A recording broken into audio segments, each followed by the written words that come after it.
Hey y'all, alrighty.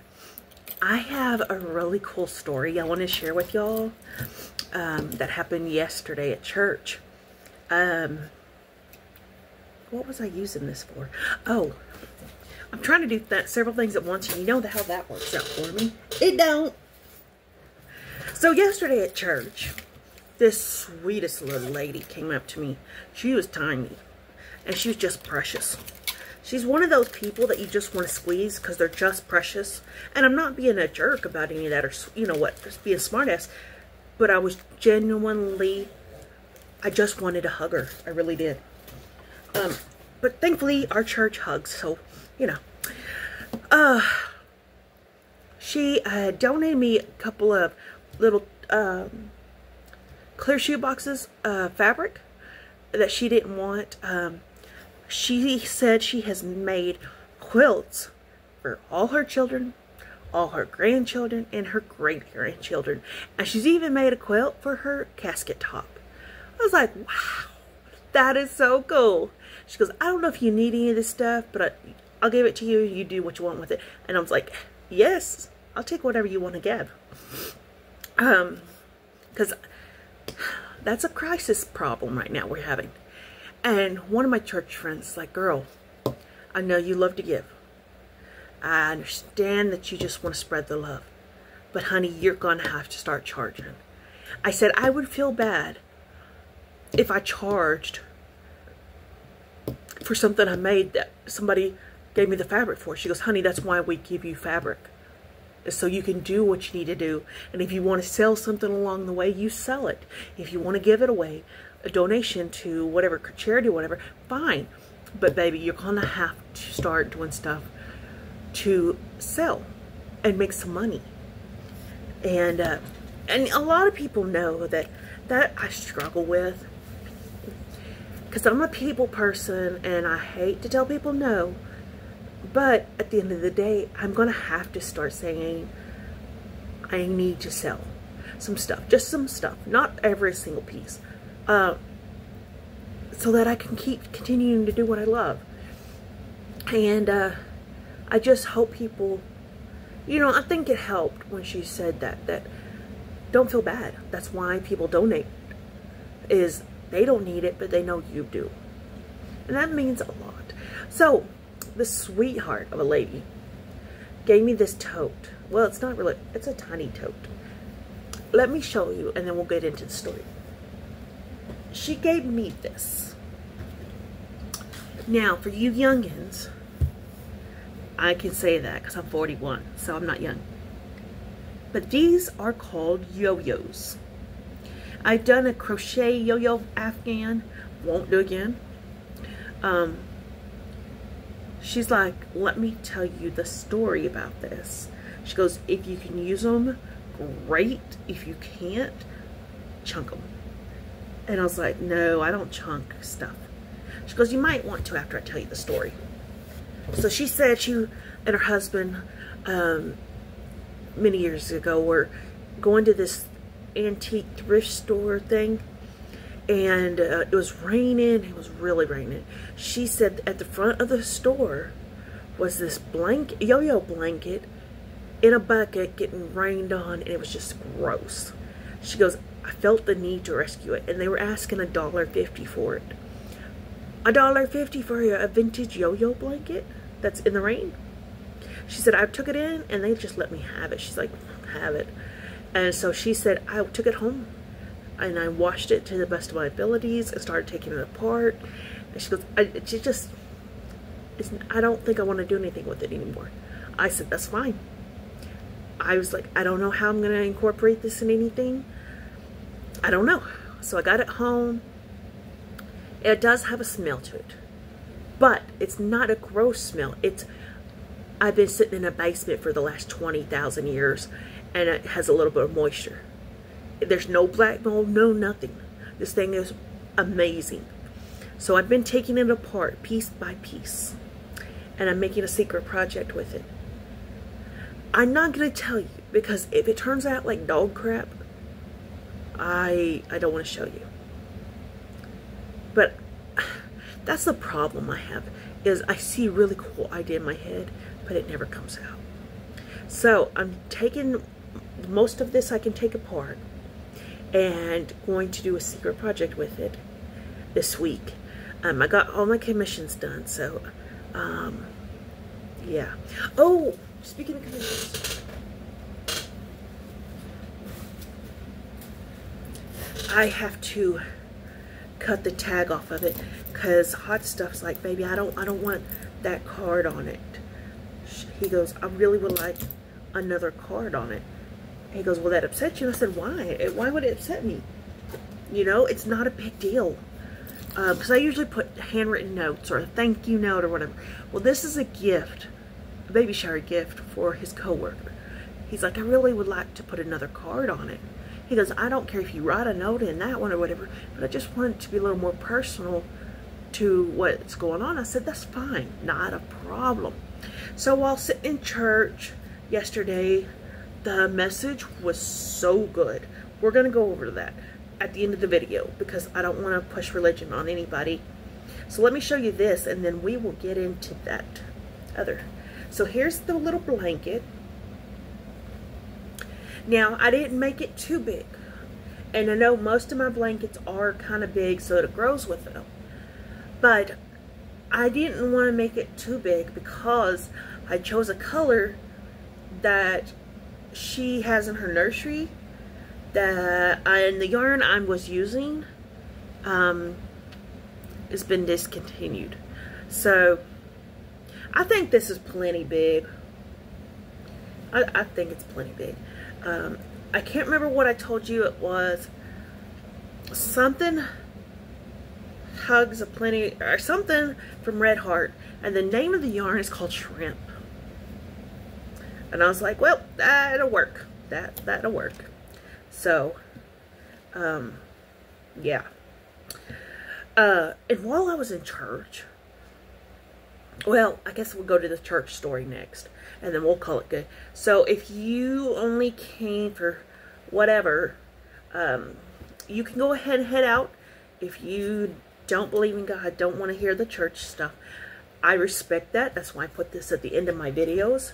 So that way, if this is not comfortable for you, then that's fine. If you want to see the inspiration I got at church real quick to make something, I'll show you that real quick, and then you can audio. So if you want to.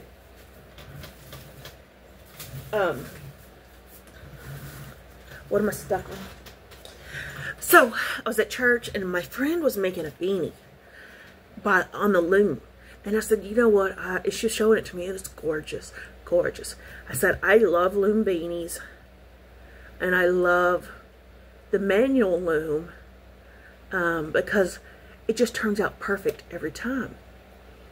But I was telling Hot Stuff, I was like, you know, I don't use my round looming machine as much as I would like to.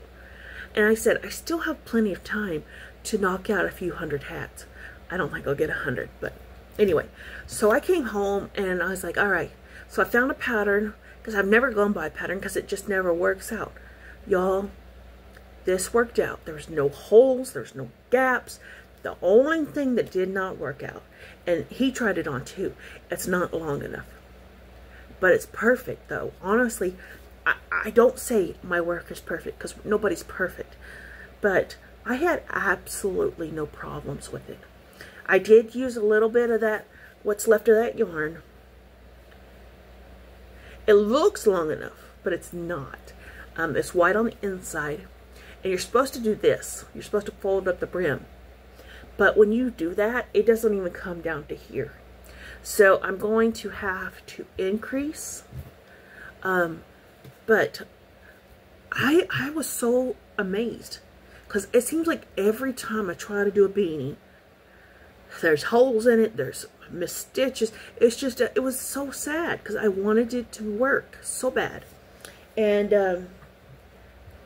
I'm like, let's tweak it.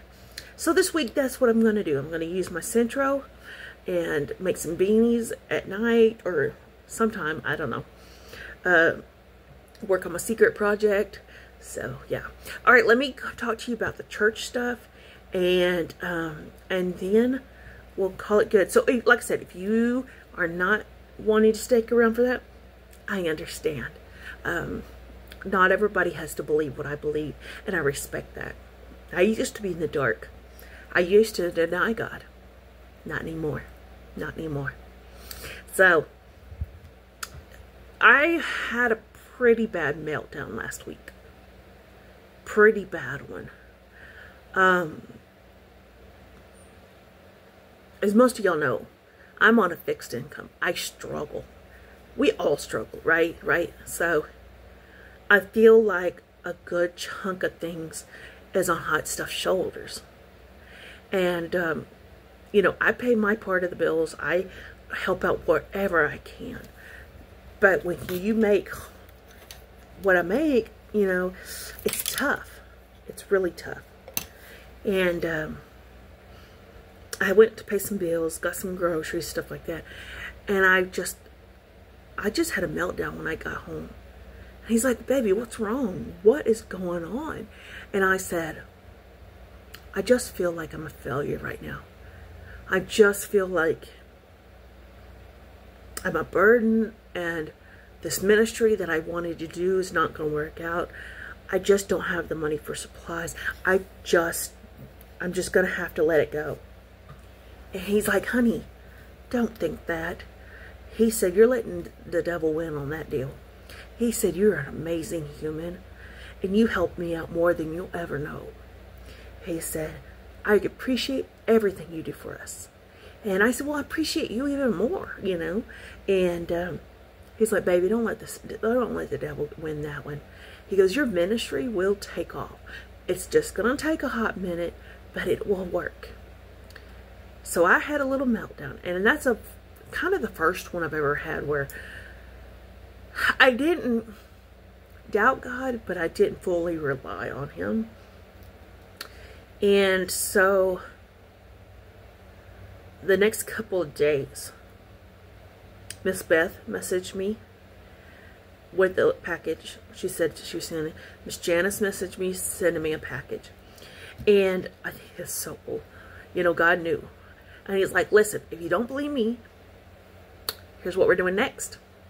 Because the big thing was groceries. I only had enough to get a little bit, to get us a couple of days. And one of my dear friends, she was one of my very first crochet customers. And I sent her a project bag I had made her. Shipping has gone well behind because I was struggling. I'm not gonna lie, y'all all know I struggle. And I finally was able to mail it off. And finally, y'all, that Batman blanket, 12 pounds. It took 2 people to shove it in a box and cost almost $40. So, yeah. She said, well, I would like to donate or send you something. I said, honey, you don't have to do that. I sent you that because I know you love that fabric. And she goes, well, are you going to let me do anything or not? And I said, yeah. My husband created Venmo for me. She said, good. Send that over. And so she made a donation to my Venmo. And I was able to get groceries. And God's like, do you believe me now? And I was like, you know what? I'm sorry for doubting you. I'm sorry that I couldn't fully let go of my insecurities and fears. And you know, that was something I was struggling with. And it's so dang good to have a man that is a godly man, a head of household, that strives to walk in God's path every day. A man that encouraged me and pushes me to my dreams and goals, and just have that support. And it's so nice, guys. It's so nice. I am forever blessed and thankful. Forever blessed and thankful. And then Sunday, that sweet little lady, she's like, I got a house full of fabric. And I was like, what? She goes, yeah, my kids told me it's time call it quits on the fabric, because I've made everybody I know a quilt. And she goes, if you want it, great. If you don't, then pass it on. I said, listen, I'll take whatever you want to donate. I will. Everything can get used in my world. I did quit collecting crumbs because I have huge hoarder tendencies. So I was keeping pieces that I really shouldn't be keeping. And so I have come up with a system of cutting everything into 5-inch squares, 4-inch squares, or 2-inch squares. If it doesn't fit any of those categories, I let it go. And so if it's a big piece, I don't cut it down. But if it's like a scrap, then I'll cut it down. But anyway, I just got a dose of reality this last week and over the weekend, and it was just so good. It was so good. And the Sunday sermon was Job. How Job never, ever cursed God when God took away everything. God took away, I think there's like 40 chapters of Job. Am I wrong? I think I'm wrong. It may be less. And through that, God let Satan say, you know, you can take whatever you want from him, but you cannot kill him. And Satan took everything. His family, his livestock. And Job was a very wealthy man. Everything. Not once did Job say, God, I can't believe you did this to me. He still praised God. Even when he got a whole body of boils. And let me tell you, those are not good.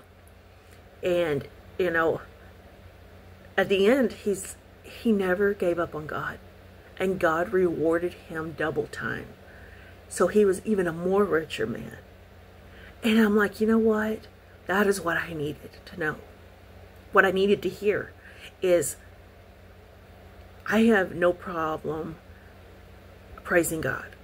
I don't ever doubt what he's doing because there's a reason for it. And I know that in return he blesses me. And I need to keep that in mind. So anyway, I hope y'all have a great week. It's actually going to be in the 80s this week in Texas, so I may have to dig out the jacket and turn on the heat. So anyway, I love you guys. Thank y'all so much for listening. Thank you so much for your comments, everything. It means the world to me, and I appreciate each and every one of y'all. Take care and enjoy your week, guys.